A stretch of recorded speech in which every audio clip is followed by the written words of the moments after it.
Welcome to the podcast, Crystalyn. I am so happy to have you here. Yay. Happy to be here. Before we dive in, tell everyone just who you are and what your amazing brand, like what you sell. Awesome. Yeah, thank you for having me, first off. I am Crystalyn Aucoin. I'm from New Orleans, Louisiana, and I'm a jewelry designer by trade. I also do a little bit of motivational speaking on top of that. And that's a little bit about me. We might dive in further, I'm sure. Yes. And what products do you sell for your jewelry brand? Yeah, so I design minimalistic sterling silver and 14 karat gold jewelry for women. A lot of people ask, like, do you make it? I don't hand make it. So I sketch and design, and I have CAD designers and a manufacturer in the US that make all the pieces. And I've been in the industry for about 17 years, but I've had my own brand. Actually, this weekend makes 5 years that Crystalyn Aucoin Jewelry has officially been around. Nice. Congratulations. That's really a milestone. 5 years is a long time. Yeah, it feels long and it feels short and it feels crazy all the feels at 5 years. Yeah. Oh my gosh. Are you doing anything to celebrate, like a party or promotion or something? We are going to do a promotion. We were trying to filter through. We're going to do like a giveaway for sure, just to sort of celebrate all of the people who've kind of been along this journey for the last 5 years with us. So we'll do a giveaway, and then we're going to do some type of promotion. We haven't finalized it. We are finalizing it tomorrow because it has to start this week coming up. So yeah, we'll figure out what the details are, but I'm excited I'm excited about the giveaway. It's always fun to like kind of get to do something fun and people get to like celebrate with you. So I think we're going to do, it's our 5 year, we're going to give away 5 $100 gift certificates. So that'll be awesome. Yeah. Oh, wow. I'll be sure to apply. Oh, definitely. I need more of your stuff. I love that. Well, that's awesome. Congratulations. So I'm super pumped to talk to you today. I feel like a lot of the stuff that I talk about for my business is all this whole concept of like being obsessed with your customers, how to create a brand that customers are obsessed with your stuff and your brand. You know, this concept of like creating a cult-like brand, you know, these are sort of like the things that after I guess almost 3.5 years of my current like coaching, mentoring business, like these are the things that I've developed this like love for. And I think it makes me stand out against all the other people who are just talking about like how to do ads or I don't know, like PR. Yeah. So anyway, but I feel like with your brand, like I am obsessed. I will admit, and I think it's very clear because I talk about you on my podcast all the time. Thank you. I appreciate it. I told someone I was recording with you today and they were like, oh yeah, you've talked about her like so many times on your podcast. I'm like, I know. Oh my gosh, you're so sweet. That's how I roll. Like when I like something, I talk about you a lot.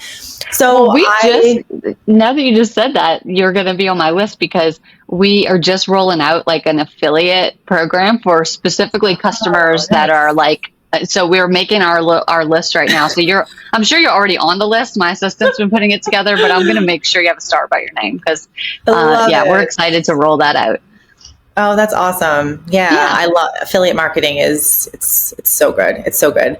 But yeah, like I think for you, your brand, your product, like you really, for me, are someone that I completely like. I love the brand. I love the product. I've obviously met you a couple times from events and all that kind of stuff. And I just feel like you really just represent this kind of like perfect combination of like personable human behind the brand, where you share your story, you humanize all of your stuff from your website, on social media, even in your packaging. Like you open up the packaging and you see a picture of you. I think it's a picture of you and your son. So we feel like that human connection, but then also you have this awesome product that has meaning behind it. You have stories behind the products, and your products are high quality. So for me, I love brands that are high quality, humanized, like cool story, that is like the secret sauce for me and like where I like to buy stuff. So I feel like all the things I really talk about on the podcast, my new book that just came out, kind of everything, your brand sort of stands for all those things. So I'd love just to kind of dive into some of that stuff because I don't know, I'm just excited. How, like, what do you... First off, I'm so excited about your book, and I already ordered my copy, and I can't wait to get it in my hands. So sweet. Congrats on that. That's a big deal.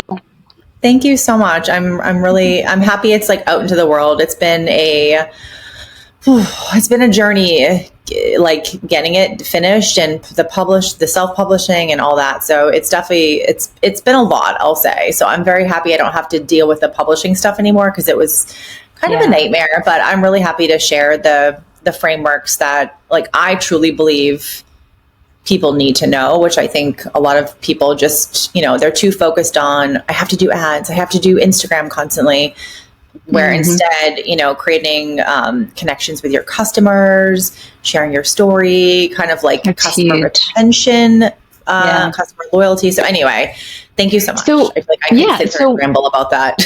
No, that's great because it's actually going to help me explain a little bit more about how my brand has sort of done those things. So I come from a background of working in retail. So I worked in a jewelry store for many, many years, selling jewelry, designing jewelry. We had manufacturing in-house for a local jewelry store here, who actually now my in-laws, because my husband and I met at work, and I got married, and so I was part of this jewelry family for a long time, and so I to see. Clarify my late husband, he did pass away. It was a big of why I even is just take charge of my own destiny and my own life and do something I'm excited about. But getting to go into starting my own business from coming out of being in a business, like being in retail, what I tried to do was recreate what I did in person with a business. And I really hadn't seen another business like that. Like when I started doing it, I'm like, am I doing this wrong? I feel like maybe I'm doing this wrong, but it was working. And what was working was before I even launched the brand, I started telling people I'm working on this brand. And everybody was like, wait, what is it? And I'm like, it's a jewelry brand. They knew I was in jewelry, and they sort of kind of clicked on, hung on to that part of it. Followed the journey. Like, okay, she's doing what? And like, I need to know more. And it kind of led into a segue of a really good launch. And I didn't mean it. You know what I mean? Like I just was sharing online what I was doing. I didn't know it was like a strategy. But I was just being myself, and taking people along the journey. And as I did that, I was like, oh gosh, this is working. Like we're having a good launch, things are working. And then from there, I just kept thinking, how did I sell jewelry before in the store? And how can I do that online? It's different. I don't have the person necessarily right in front of me to understand their needs. I have to kind of assume it. And start to create stories around what I think their needs would be, if that makes sense. Yeah, no, I think that's so smart. And I want to just touch on one thing that you mentioned was the taking people behind the scenes. That is such an important thing. And I think so many people, they just assume, oh, no one wants to see the behind the scenes. No one cares. Yeah.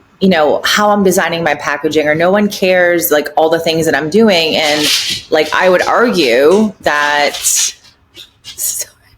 I'm sorry, I'm laughing. My dog, and you had to be the dogs. The second we started recording, she just shaked. Like, she's been sleeping the whole morning. She just keeps shaking. And I just like almost burst out laughing at one point. And I'm like, oh my God, stop laughing. I saw you giggling and I figured it had to be a dog or somebody else is there. Because I'm like, I'm not funny. I'm really not funny. Oh my God. And I was laughing because I looked over. She's like glaring at me. She's doing it right now, and I can't stop laughing. She's like a super my dogs serious. are going to be the problem. Shit. That's funny. She's super serious. She's looking at me like she's yelling at me, kind of. So anyway, that's why I started laughing. And I'm like, of course she's doing this the second we start recording. I'm so sorry. Oh, fuck. I feel like I needed to get that out of my system, or I was going to keep laughing. And I'm at an Airbnb, so I can't like put her in a different room because there isn't a different room. So anyway, okay. If I shut the door, my dogs will scratch the door to try to get in. Oh, really? Or if I put them in the kennel and they know I'm home, they'll cry. So I'm like, oh my gosh, they're like children. That's so funny. Yeah. Hopefully my podcast editor can just, I don't know what she'll have to deal with, but I think it's all good. It's okay. Like literally she's just shaking constantly. Asha, come here. Come. Let me just maybe something's in her ear or something. Like she has really bad allergies, and she does have like some allergies, and her ears are really irritated. But she doesn't usually shake like a million times in a row. Let me just scratch them. I'm so sorry. Yeah. No, look, I'm a dog mama, so I get it. Shouldn't have come on this podcast. Okay. All right, Asha, I'm going to give you one more shake, and then you need to calm down. Okay. Sassy. Okay. Oh, God. I just laughed so hard I started crying. Okay. So we're talking about behind the scenes. Okay. Just get out of here.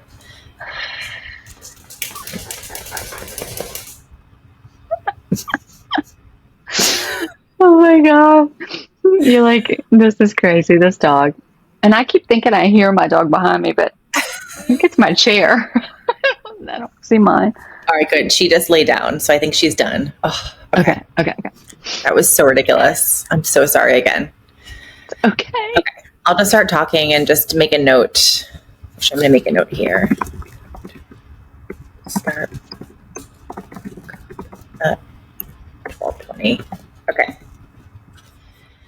Okay, so you were talking about the power of like storytelling and showing behind the scenes, and I think that, you know, I sort of tell a lot of people in my programs and students that you should be taking customers behind the journey with you, because when you show those behind the scenes and all those things that maybe for you feel really small, they humanize your business. That's what makes you different than like an Amazon or kind of even a competitor who sells the same thing as you, but doesn't show their face, doesn't show their story, doesn't humanize anything. So I think that's such an important thing that you mentioned. And I just want to point that out, because for anyone listening, you always should be taking people behind the scenes of your business with your audience, because it kind of like pulls them in. And I think once you see something like, oh, she's working on this new collection, I wonder what it is, like it's a surprise. And you can give little teasers to people, and it really does make them like, oh, I can't wait to see what she's going to share tomorrow on her Instagram stories or something. So I think that was really, really smart that you did that. Yeah. And the way I did it, especially in the beginning, was almost like super vulnerable, because I was only talking to people who I really knew, because I didn't have an audience yet besides that. Right. So I was really taking them on a journey, and kind of a little bit on the personal side of things. I had recently lost my husband. I was a single mom, and kind of talked a little bit about that story within building a business. And I think that part of my story was kind of sticky. You know, that was the thing that people were like, wait, wow, what is she doing? And then after, you know, we were going for a while, I was building the brand and introducing products and things like that. I had someone close to me tell me, like, you put everything on the internet, like, and they were saying it very spitefully because we were in an argument, and it really messed with my mindset about sharing the behind the scenes or sharing the stories or the vulnerability. And it kind of made me start, like, I stopped writing on a blog. I stopped, like, I'm like, maybe I am sharing too much, you know? But I recognize, like, it's been a big business I've had for 5 years. I can see the difference of when I was really into the storytelling and the connection, And when I started to shy away from it because I let that insecurity of someone else's opinion kind of get in the way. Now there's obviously too much to share. Like you can overshare for sure on the internet. But when you're sharing from a place of, you know who you're speaking to, you know who your ideal client is, and you know that your pain points are their pain points, and it kind of all collides together and it starts conversation. You're getting DMs, you're getting emails back, you're getting people that see you in public and are like, oh my gosh, they feel like they know you. That's worth sharing a bit more of the behind the scenes. That's worth talking on a potentially sort of vulnerable level. If you're trying to build a personal brand, I mean, my brand is my name. It's very personal to me. And so I feel like that worked very well. And I know when it didn't, and it didn't when I stopped doing it. And I'm still sort of trying to come back into storytelling again, because I think storytelling was one of the biggest assets of the brand and the ways that people have connected with it through, and we've talked about it before, through the pieces. Each piece has a story. And I've just shied away from, for a while, talking about those stories, and starting to get back into it. And I know that that's the part that starts to connect people back to the brand. I think that's the biggest, honestly, it's the biggest part of connecting people to the brand. I love that so much. Talk about because I know that so the backstory of like how we know each other is we both were speakers at Ultimate Product Party last year in, where was it? Scottsdale, Arizona. And Crystalyn got up on stage and like blew everyone out of the water. You had like the most amazing talk, and it was so inspiring and like moving. And I remember when you walked away, I was like, oh my gosh, like this is someone who I want to buy something from.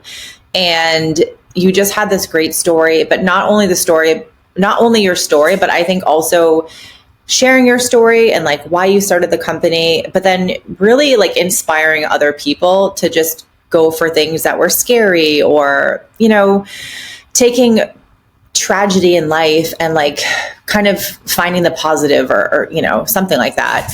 So yeah. I was really moved from that whole thing. And I immediately went over and I was looking through your pieces. And I love jewelry. I guess I really have started to buy a lot of jewelry, I would say, over the last couple of years. But I wanted to buy something for myself for going to UPP and talking in front of a room full of people, which can be scary. And I remember I was going through your pieces and I came across the hoops that I'm wearing now. And they were called the Edge. And I forget exactly what your definition of. You can definitely tell everyone here, but something about I think not living on the edge, but like basically doing something that's like scary, but doing it anyway. And I was like, oh my God, I'm buying that one. So the meaning behind the earring and the story behind it completely spoke to me. And that's what made me choose that piece versus something else that you have. So I love that from a consumer sales perspective, because I think it made it easy for me to make a choice. But I would love to know from you, like, what made you do that? Is it something that you saw like a different brand do and you're like, well, I can incorporate that with my business and I can do it in a different way? Or like, what made you do that? Because I don't see a lot of people that give stories for pieces, but it's so smart, because literally depending on how someone is feeling or what they're going through in life, it makes that product, one, a no-brainer for them to buy, but two, it carries meaning after. So when someone is like, oh, where did you get that earring? They can say, oh, I got it from this shop and this is the meaning behind it. Like, that's such a cool thing. So just talk about, what that looks like. How did you do that? Anything you want to share? Yeah. So when I first started the brand, I mean, I was just very deeply in my grief. I had lost my husband to cancer. I had a baby at the same time. And honestly, my designing was therapeutic. And so as I would sketch or design a piece, I just couldn't help but put a meaning to it. I'm like, okay, I need a piece that's really going to remind me of my strength when I'm feeling super weak. Like I need something that's going to just be that anchor to feeling strong when I don't feel like I am strong. And so I created a strength pendant, our logo is the symbol. I call it the symbol of gratitude. And it's really the center part of 4 interlocking circles. I'm wearing it on my necklace today. And it's really about the connections we have in life and how we are just infinitely grateful for them. Like, even if, my husband has passed, but I'm so grateful and I'm still very much connected to him. And that's what the logo means. So everything had a meaning to me first. And then I had to figure out a way to translate it and talk about it where it was a little more of a universal meaning so that it could connect. So the key is, I wanted to design jewelry for women like me who are on a personal development journey, who had things going on in their life and wanted jewelry to sort of represent that, they're part of their journey. And so I'm like, the only way I can do that is to put the story. I have to have a story in order to be connected. If this didn't have a story, it wouldn't feel either, So authentic, heartfelt way of designing the jewelry, engagement ring, the diamond buyer, and I have engagement ring, and that it was love. It was what it was. Engagement ring represents to have pieces be engaged, like things that we can buy for ourselves that us meaning. So it's not so ring is a piece, but what does that mean things? So just and I was like, what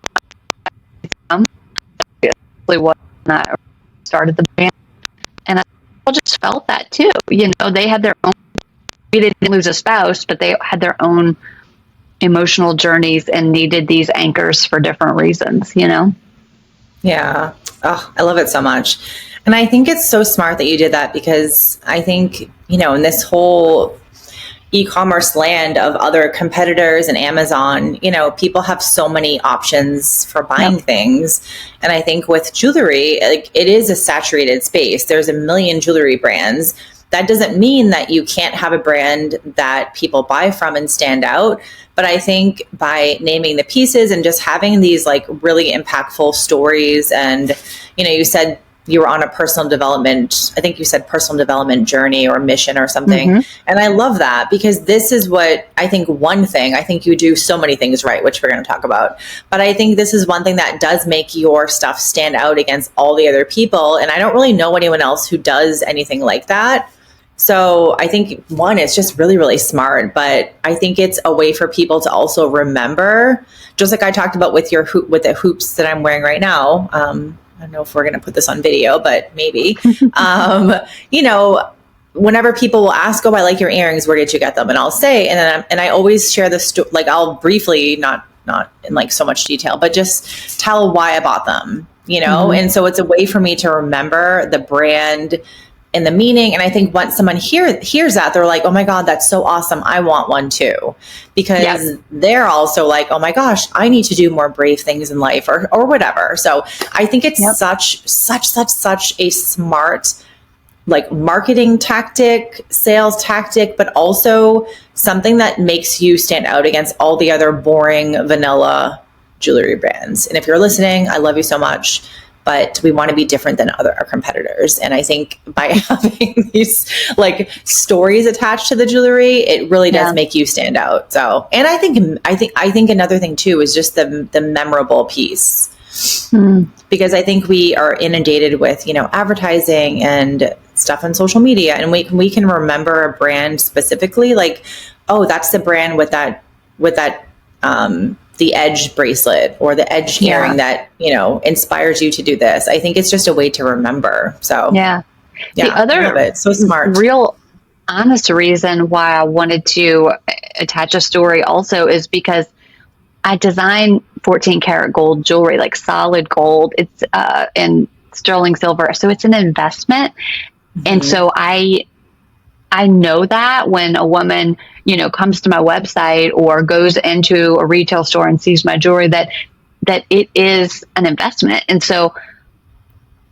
I always say one of my biggest competitors is like guilt. Like women have guilt to buy themselves nice stuff, especially jewelry. I think we've been taught for so long that your partner buys you jewelry, you kind of wait for it, all the things. And so I just felt like if they could feel connected and know that this is not going to leave them, like they're going to have their piece of jewelry and they're going to take it along with them on their journey. And it's not going to like turn green and tarnish and throw it in a landfill. Like it's a real investment because it's an investment in their journey and in their story, So I think the story part of that makes them feel like they maybe have a little bit more permission to do it because they're like, no, this means something to me. Like I am making it mean something.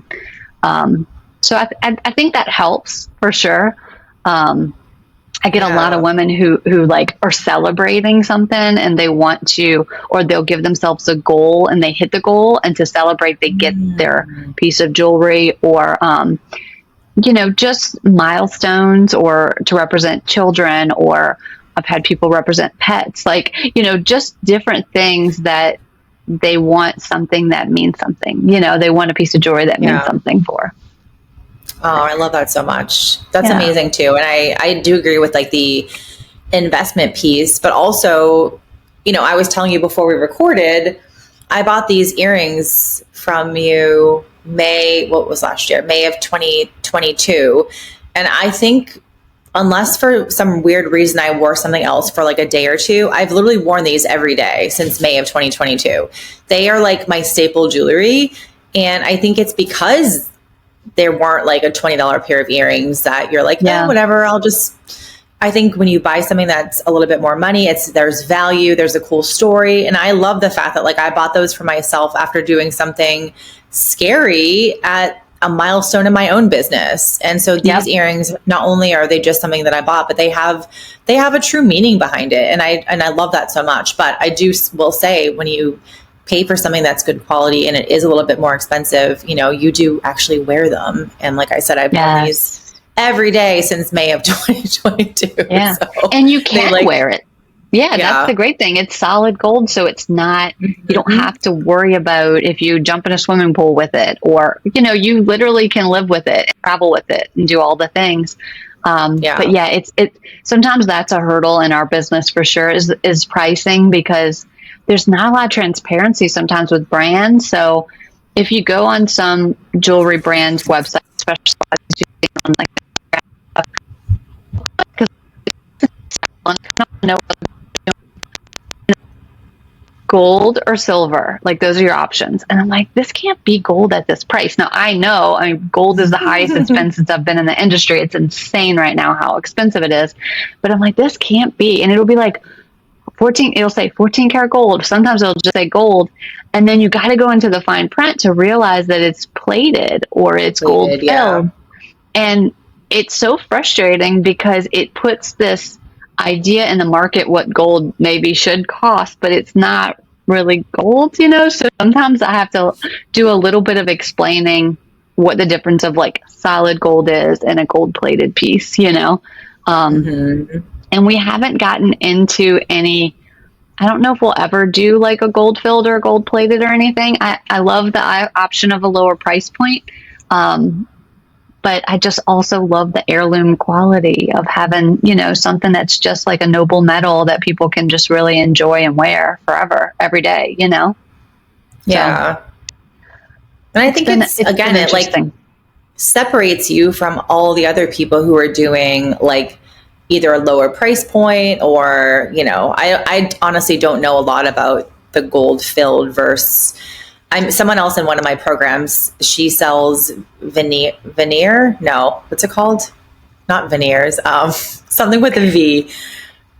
I know what the word is. Like something with like. Oh, Vermeer? Yeah, something like that. Yeah. It's like a plating, I think, right? Like an electroplating or some kind of plating. Yeah. Something like that. And so I've had to like learn a little bit about the gold and all that because I just had no idea. Obviously, if something is a higher price point, I will now know, okay, that's like actual solid gold. But I think by having only solid gold, you are kind of attracting a certain type of buyer, or I don't know, there's something to be said about that. But obviously if you want to, add something that's lower priced, I think that's a great option too. I think either way will work for you. We toy with it. Yeah. We toy with the ideas of like how to figure, those things out. Cause a lot of people do love gold right now, but, the silver does really well for us too. And it's, silver is a lot less than gold. But yeah, it's finding our niche in the market, because not everybody wants the solid silver or solid gold pieces, but it's like we've tried to continue to find out who that woman is. And it seems to be a woman who owns her own business. Like that's like a really niche down market for us, but like women business owners like love our jewelry, and which is really neat, because I love a woman business owner. Like I think everyone's like so badass, like these dreams and like go do stuff with them. So like when I see like women like leading big groups or like on a stage or on a TV show or something wearing my jewelry, I'm like so excited. I'm like, nobody knows that's my jewelry, but I'm like, this is the neatest thing ever. But those are my ideal clients who do stuff like that. So that's amazing. It's pretty cool. And you've had, I'm trying to think who it was. It Jamie Kern Lima? Yes. Oh my God. I always say Jamie, the actress, Jamie Curtis Lee, whatever her name is, Halloween lady. Yes. So how did that happen? So she's the founder of It Cosmetics. So no big deal. $1 billion company or something crazy. How did that happen? Because I've seen your post or something about that. Yes. So Jamie Kern Lima, she's the founder of It Cosmetics. She sold it for over $1 billion. Now she's like a New York Times bestseller. She's about to put out another book called Worthy. I'm excited about that book. And she is the sweetest person. And the way that came to be, and that she would even know who I was at a Rachel Hollis event years and years ago. And Jamie was a panelist on a speaker on the panel for the panels on stage. And that event was massive. I mean, it was in a stadium. It was huge. But I was sitting in a section near where Jamie, I guess, watched the rest of the event. And I bumped into her and I just thanked her. I'm like, thank you so much for your insight. It was amazing. I had hadn't heard of It Cosmetics. But I was just blown away by her story. And so I just thanked her.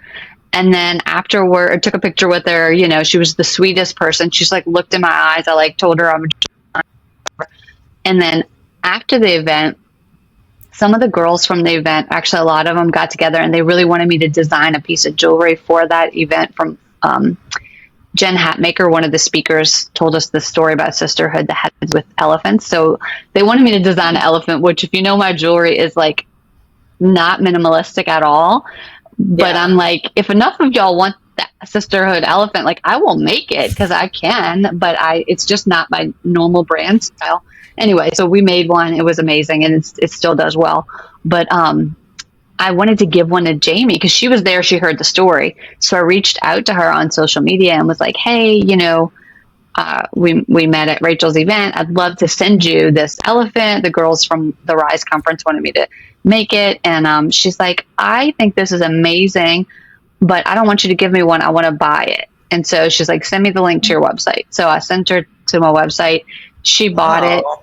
And then since she has bought so much of my jewelry, like a lot of it, she gives it, she'll order like 12 necklaces to give to all of her friends in gold.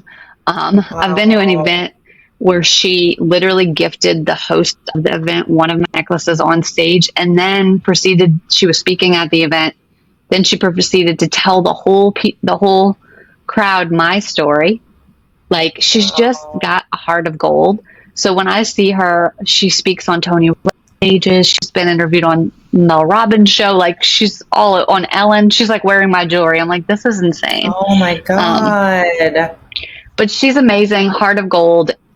Her books are great that she's been doing. She's into like, it's all personal development now and stuff, which is awesome. But I love it. No one knows like when she's on a Tony Robbins stage that like, that's my ring. She's wearing my bracelet, earrings, whatever. but I know, and I get so excited. I'm like, oh my God, she's wearing, like, I feel like each piece of jewelry is like a little one of my babies going out in the world and like getting to do some really cool stuff. It's so fun.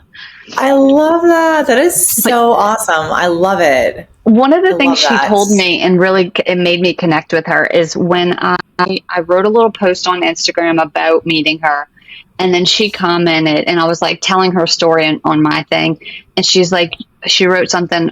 I don't know if she wrote it on my Instagram or she texted or sent it to me. I don't know. She said, "You are next," and I thought that was so encouraging and amazing to hear from someone who built a business, sold it for $1 billion, to tell me I'm next. Like I can do it, you know, like how encouraging. And she does that to everyone. She's just a cheerleader for women. So I just think they make the world better. That's so awesome. But yeah, and and I just want to point this out too. This wasn't some sort of like, I don't know, it wasn't like you paid her to talk about you. This was organic, but because you had the confidence and courage to say something to her, you know, you weren't trying to like, at the time, I think it was awesome that you messaged her and said, you know, we want to send this to you. I also love that she was like, no, I want to buy it from you. Give me the link. I love that, especially because so many, you know, influencers or whatever, they would just be like, oh yeah, thanks, you know, but yes. And you'll never hear anything about it. Yeah. Let me support, like, I want to support you. So I just love that. That makes me love her. And I didn't know a lot about her, but I literally now want to go buy her book and read it. But I love that you had the confidence to like say something to her, you know, hey, I loved your presentation, or I loved what you did here. I think that's awesome. And I think it speaks to like the products that you sell that encourage people to do bold things and that kind of thing. So I think it all makes sense. It all comes together. So. I think one of the biggest things I kind of learned from becoming a widow and like seeing my young husband's life be so quick and pass away was this idea of like, why not ask?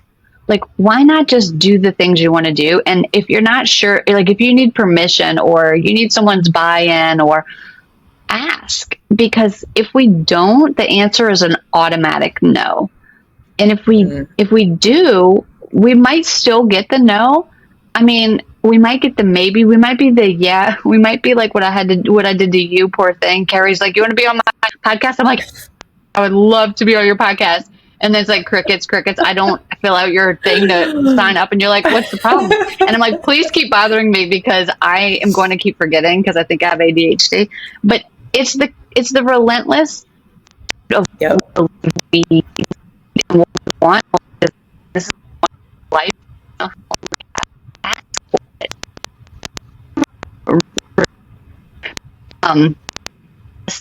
Not in an annoying way. By no means. You're like, I'm so sorry. I'm like, you are not bugging me. You are reminding me because I really want to be on your podcast. So thank you.